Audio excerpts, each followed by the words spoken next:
Hello students, मैं हूं अंकित सिंह। सिद्धांतम से स्मार्ट फेयर कॉपी के इस वीडियो सेक्शन में हम लोग अपवर्तन से संबंधित कुछ घटनाओं को समझेंगे। इन घटनाओं पर आधारित क्वेश्चन एग्जाम में आते हैं। हालांकि आपको परेशान नहीं होना है, इस तरह के सभी क्वेश्चन आंसर्स सिद्धांतम से स्मार्ट फेयर कॉपी में उपलब्ध है, उन्हें आप याद कर लीजिए। साथ में जो ऑब्जेक्टिव है और ऑब्जेक्टिव को सॉल्व करने के लिए इंपॉर्टेंट पॉइंट्स हैं, उन्हें भी ध्यान में रखना जरूरी है। क्वेश्चन आंसर्स तो खैर आपकी भाषा में है ही, उसमें ईयर वाइज मार्क्स भी लगा हुआ है कि कौन सा क्वेश्चन कब आया हुआ है। इससे आपको फायदा क्या होगा कि क्वेश्चन बैंक से रेफर करके आपको क्वेश्चंस को फिल्टर करने की जरूरत नहीं पड़ेगी। यानी कुल मिलाकर के ये जो फेयर कॉपी है, ये सिर्फ आपका समय ही बचाने के लिए नहीं है, बल्कि एग्जाम में अच्छे मार्क्स के लिए और आगे के क्लासेस के लिए एक बेस बनाने के लिए भी जरूरी है। यह फेयर कॉपी सामाजिक विज्ञान के लिए भी उपलब्ध है, उसमें भी इतनी सारी विशेषताएं हैं, तो आपको इन्हें भी अपने पास रखना चाहिए और इसका लाभ उठाना चाहिए। वैसे इसका कोई एक्स्ट्रा कॉस्ट तो है नहीं, जितने कॉस्ट में आप कॉपी खरीद कर फिर उसमें फेयर करेंगे, उतने ही कॉस्ट में आपको इतनी सारी विशेषताओं के साथ सिद्धांतम से स्मार्ट फेयर कॉपी मिल रहा है। यानी कि कोई एक्स्ट्रा कॉस्ट नहीं है और फायदे इससे ज्यादा है।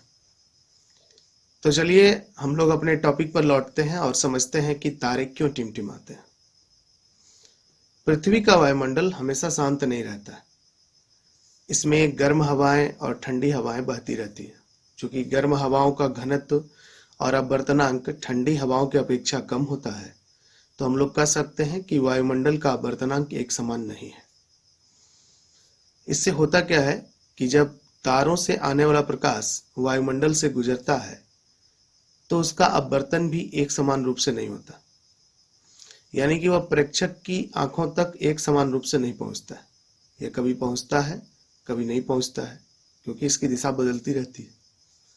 तो ऐसे में प्रेक्षक कभी उस तारे को देख पाता है और कभी नहीं, तो उसे ऐसा लगता है कि तारे टिमटिमा रहे हैं। तो एक प्रश्न यह बनता है कि केवल तारे ही क्यों टिमटिमाते हैं, चांद क्यों नहीं? तो इसका कारण है कि चांद पृथ्वी के काफी नजदीक है और इसका प्रकाश इतना फैल जाता है कि हमें इसके अपवर्तन का एहसास नहीं हो पाता। लेकिन इसकी तुलना में तारे बहुत दूर हैं और एक बिंदु स्रोत की तरह दिखाई पड़ते हैं, तो उससे आने वाला प्रकाश जब अपवर्तित होता है तो उसे हम लोग महसूस कर पाते हैं। यानी कि तारे हमें टिमटिमाते हुए महसूस होते हैं, लेकिन चांद के साथ ऐसा नहीं होता।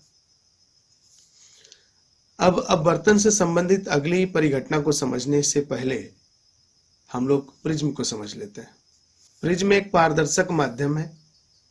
इसमें किसी खास कोण पर झुके हुए दो समतल सतह होते हैं। इन सतहों को अपवर्तक सतह कहते हैं।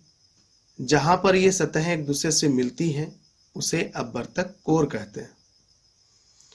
अपवर्तक सतह के नीचे एक समतल पृष्ठ होता है, जिसे कि आधार कहा जाता है। इसमें अपवर्तक सतह और आधार से घिरा हुआ जो क्षेत्र होता है, वह प्रिज्म का प्रिंसिपल सेक्शन है। यह त्रिभुज की तरह दिखता है। इससे जब प्रकाश गुजरता है तो उसका दो बार अपवर्तन होता है। जब श्वेत प्रकाश इससे गुजारा जाता है, तब तो बड़ा ही अद्भुत नजारा दिखता है। वास्तव में हमें 7 रंगों की एक पट्टी प्राप्त होती है। तो होता क्या है कि श्वेत रंग अपने अवयवी रंगों में बदल जाता है। एक्चुअली श्वेत रंग 7 रंगों से मिलकर बना है, तो इसके अपने अवयवी रंगों में बदलने की यह परिघटना वर्ण विक्षेपन कहलाती है। वर्ण विक्षेपन में रंगों का जो ऑर्डर होता है, जो क्रम होता है, वो फिक्स होता है। इसमें होता है बैंगनी, फिर होता है नीला, फिर होता है आसमानी, फिर होता है हरा, पीला, नारंगी और लाल। आप चाहें तो इस क्रम को एक ट्रिक के माध्यम से याद रख सकते हैं। बैनी आह पिनाला। बैनी में जो बै है वो है बैंगनी का और नी हो गया नीला। आह में आ हो गया आसमानी और ह हो गया हरा। पिनाला में पी हो गया पीला, ना हो गया नारंगी और ला हो गया लाल। तो ये जो क्रम है यही इसमें मिलता है वर्ण विक्षेपण में, इसमें कोई आगे पीछे नहीं मिलेगा। सबसे पहले न्यूटन ने बताया कि श्वेत प्रकाश 7 रंगों से मिलकर बना है। इसके लिए उन्होंने एक एक्सपेरिमेंट किया। उन्होंने 2 प्रिज्म को एक दूसरे के अपोजिट रखा। जब पहले प्रिज्म से श्वेत प्रकाश गुजारा गया तो 7 रंगों की एक पट्टी मिली। फिर ये जब 7 रंग दूसरे प्रिज्म से गुजरे तो निर्गत किरण वापस श्वेत रंग का निकला। तो इससे पता चलता है कि श्वेत रंग 7 रंगों से मिलकर बना है। यह प्रिज्म की परिघटना तो है, लेकिन 7 रंग प्रिज्म उत्पन्न नहीं कर रहा, बल्कि श्वेत रंग में होते हैं। यदि प्रिज्म उत्पन्न करता तो जो अपोजिट रखा हुआ प्रिज्म था उससे भी 7 रंग ही निकलते, लेकिन ऐसा नहीं हुआ। सीधा रखा हुआ प्रिज्म 7 रंगों को अलग अलग कर दिया और उल्टा रखा हुआ प्रिज्म उन 7 रंगों को फिर से मिलाकर सफेद रंग बना दिया। वर्ण विक्षेपण की परिघटना पर ही आधारित है इंद्रधनुष का निर्माण। हम सभी ने इंद्रधनुष यानी रेनबो को कभी न कभी देखा है। यह बड़ा ही खूबसूरत दिखता है, 7 रंगों की एक पट्टी के रूप में, जो अर्धवृत्ताकार होता है, ऐसा दिखता है। हालांकि अब जब हवाई जहाज से देखेंगे तो ये पूरा वृत्त के रूप में दिखाई पड़ेगा। एक्चुअली होता क्या है, जब सूर्य का प्रकाश हवा में सस्पेंडेड वर्षा की बूंद पर पड़ता है तो पहली बार तो उसका अपवर्तन होता है और प्रकाश बूंद के अंदर प्रवेश कर जाता है।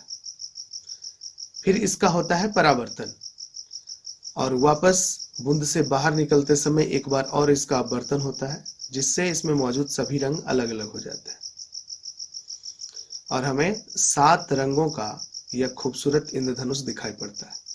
यानी हम लोग कह सकते हैं कि इंद्रधनुष का निर्माण प्रकाश के 2 बार अपवर्तन और 1 बार परावर्तन से होता है और यह अपवर्तन और परावर्तन की घटना होती है वर्षा के बूंद की वजह से। अपवर्तन के कंसेप्ट को समझते समय हमने चर्चा की थी कि जब प्रकाश किसी माध्यम से गुजरता है तो माध्यम के कण पहले इसका अवशोषण करते हैं और फिर उत्सर्जन करते हैं। तो होता क्या है कि जब माध्यम के कण इसका अवशोषण करते हैं और फिर जब उत्सर्जन करते हैं तो उत्सर्जन करते समय प्रकाश का कुछ अंश सभी दिशाओं में फैल जाता है और शेष भाग आगे निकल जाता है। प्रकाश की इसी परिघटना को कहते हैं प्रकीर्णन। हालांकि आपको एक बात और याद होगी कि हम लोगों ने कहा था कि प्रकाश अदृश्य होता है और हम लोग प्रकाश को नहीं देख सकते। तो प्रकाश को तो हम लोग नहीं देख पाते, लेकिन जब माध्यम में छोटे छोटे कणों का निलंबन होता है तो प्रकीर्णन के कारण हमें प्रकाश का पथ दिखाई पड़ता है। निलंबित कणों से प्रकाश के प्रकीर्णन को ही टिंडल प्रभाव के नाम से हम लोग जानते हैं। वैसे प्रकीर्णन पर आधारित एक और घटना है। प्रकीर्णन का ही प्रभाव है कि आकाश का रंग हमें नीला दिखाई पड़ता है। एक्चुअली होता क्या है कि जब सूर्य का प्रकाश हमारे वायुमंडल से गुजरता है तो वायुमंडल में मौजूद गैसों के अणुओं, जल के बूंदों और धूलकणों से इसका प्रकीर्णन होता है। सूर्य के प्रकाश में जो 7 रंग मौजूद हैं उनमें नीले रंग का प्रकीर्णन सबसे ज्यादा होता है। यही प्रकीर्णित प्रकाश जब हमारी आंखों तक पहुंचता है तो हमें आकाश का रंग नीला दिखाई पड़ता है। चंद्रमा पर चूंकि कोई वायुमंडल नहीं है तो वहां पर अगर हम लोग देखें तो आकाश काला दिखाई पड़ेगा, क्योंकि वहां सूर्य का प्रकाश सीधे हम तक पहुंच जाता है बिना प्रकीर्णित हुए। प्रकीर्णन के कारण ही हमें सूर्य का रंग भी सुबह और शाम लाल दिखाई पड़ता है और दोपहर में श्वेत। एक्चुअली होता क्या है कि सुबह और शाम में सूर्य से आने वाली किरण को एक लंबा रास्ता तय करना पड़ता है हमारे वायुमंडल में। तो इसमें जो मौजूद रंग हैं सूर्य के प्रकाश में, वो ज्यादातर रंग प्रकीर्णित हो जाते हैं और जो शेष रंग बचता है यानी कि लाल रंग, वो हमारी आंखों तक पहुंचता है। तो हमें लगता है कि सूर्य लाल रंग का है, लेकिन दोपहर के समय सूर्य से आने वाली किरणों को, सूर्य से आने वाले प्रकाश को कम दूरी तय करनी पड़ती है सुबह और शाम की अपेक्षा, तो इनका प्रकीर्णन भी कम होता है, यानी हमें दोपहर में सूर्य एक्चुअल रंग में दिखाई पड़ता है, श्वेत रंग में। तो स्टूडेंट्स, उम्मीद है आपने अब बर्तन से जुड़ी इन परिघटनाओं को अच्छी तरह समझ लिया है। यदि आपको किसी परिघटना में कोई डाउट है या कोई परिघटना समझ में नहीं आई है, तो आप इस वीडियो को रिवाइंड करके देख सकते हैं। और हाँ, ऑब्जेक्टिव, इंपॉर्टेंट पॉइंट्स और क्वेश्चन आंसर्स को याद करना बिल्कुल नहीं भूलिएगा। मन से पढ़िए, अच्छे नंबर लाइए, अपने दोस्तों को भी सिद्धांतम से स्मार्ट फेयर कॉपी के बारे में बताइए। Thank you.